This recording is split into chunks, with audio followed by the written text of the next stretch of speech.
Yeah, so I'm Kara Pfeiffer, one of the pastors here at Midway City Friends. I'm Rick. I'm the clerk here at Midway City Friends. I'm Andy Sanchez. I'm the worship leader here at Midway. Yeah, so recently, we've been asked some questions pretty frequently, and I would say that as I think about the questions that we're asked more often than not, it comes down to one, and it's, why are we still here? Why are we continuing to persevere and press on as a body of believers on this property? And I think I'm grateful for those questions, because it's made me do a lot of soul searching. And I think as a congregation, it's made us soul search a lot. There's been a variety of versions of that question. Like, well, why don't you just go be a home church, a house church? And for us, obviously, none of us own houses.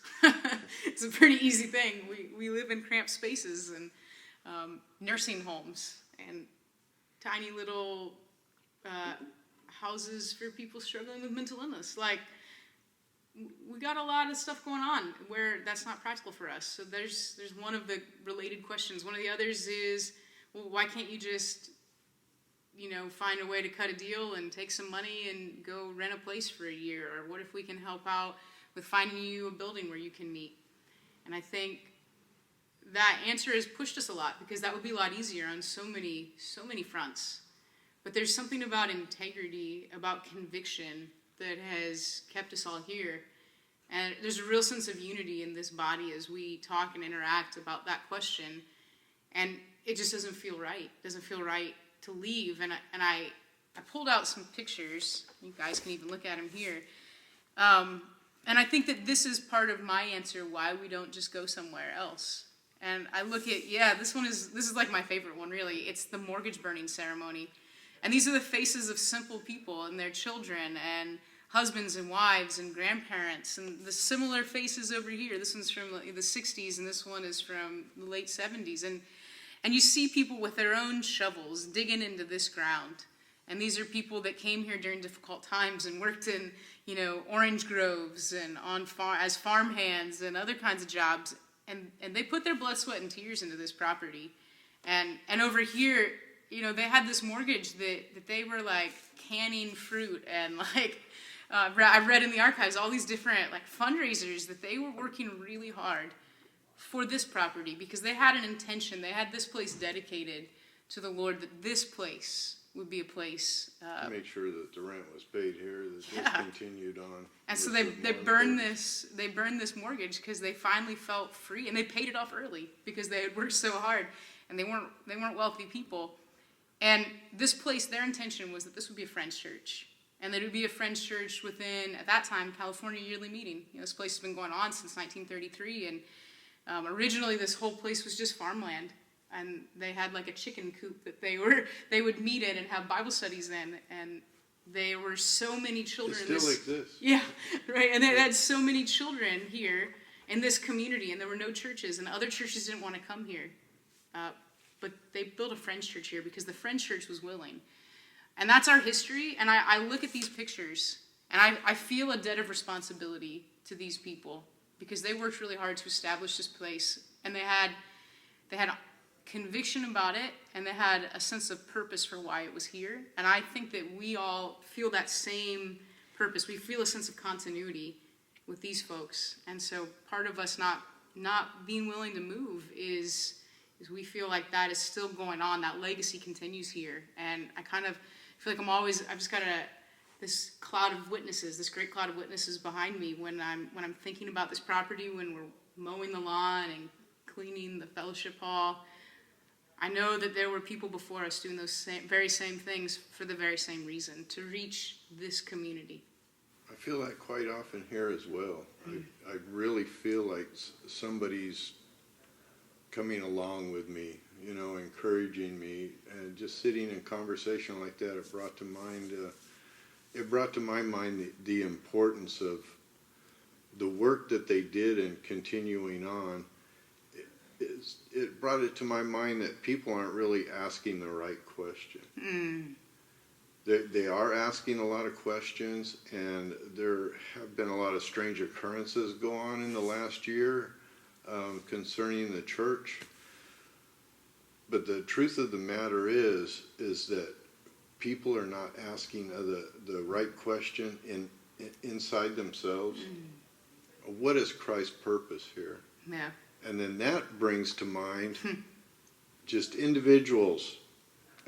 One certain person that I'm thinking of who is graduating from their rehab facility in Santa Ana on August the 22nd. In just a few days, they're graduating after one visit here and just simply sitting down and having coffee with us and praying. And 2 visits. had decided to change his life. He is about the same age as I am. Yeah. Had decided to change his life, and the only way to do that was to drop the alcohol and to straighten out relationships in his family. Fighting for his family, exactly what I was thinking with him. And came here a week later with his son. Yeah, that's exactly right.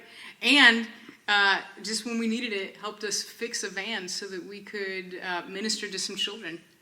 And he just said, I'm a mechanic and kind of don't have it all together exactly, but I have the skill and I feel like you guys might need that. Is there something you need? And we had a van that we needed and right on time, God used him to meet a need that we had here. It's incredible. And that's what's incredible about this place. And I can go on and on.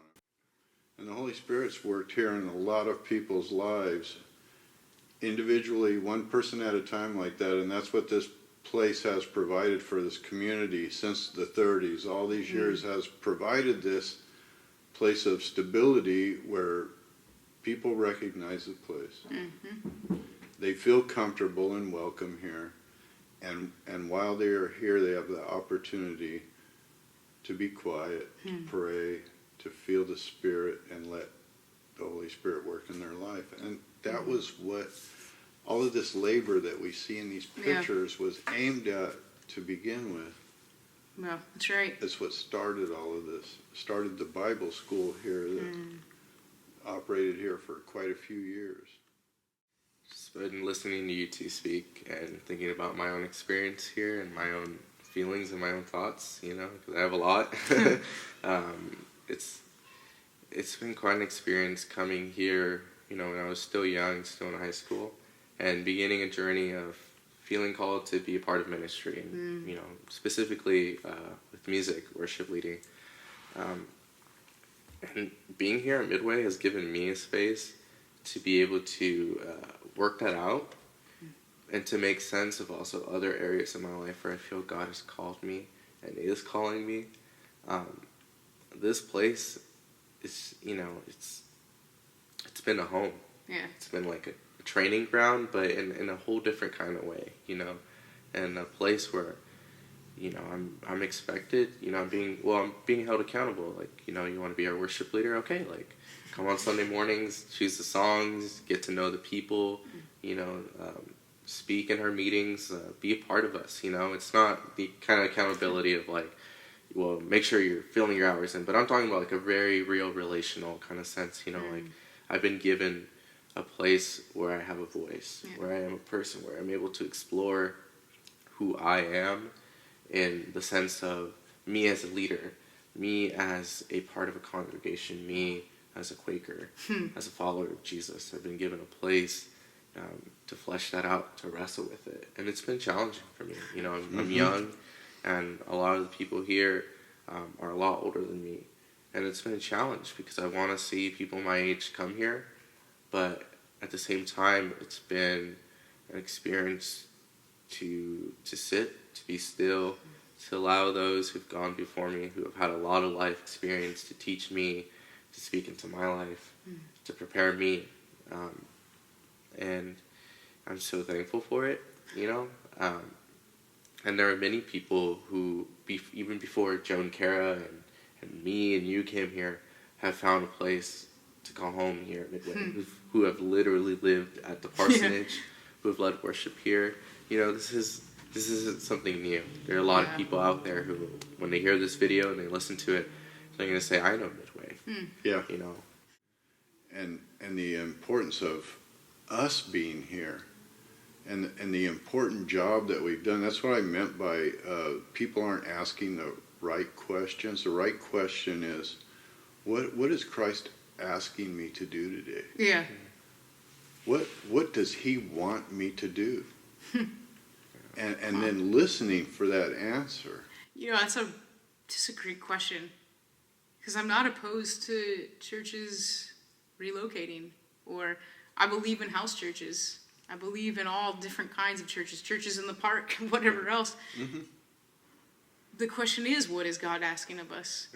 And I think that if we felt Christ himself, who's among us, was asking us to lay this down, then we'd turn over the keys. Yeah, absolutely. But we haven't felt that. No. We have asked ourselves that question quite often and prayed about it quite often as well. Yeah. Yeah, I was gonna say that.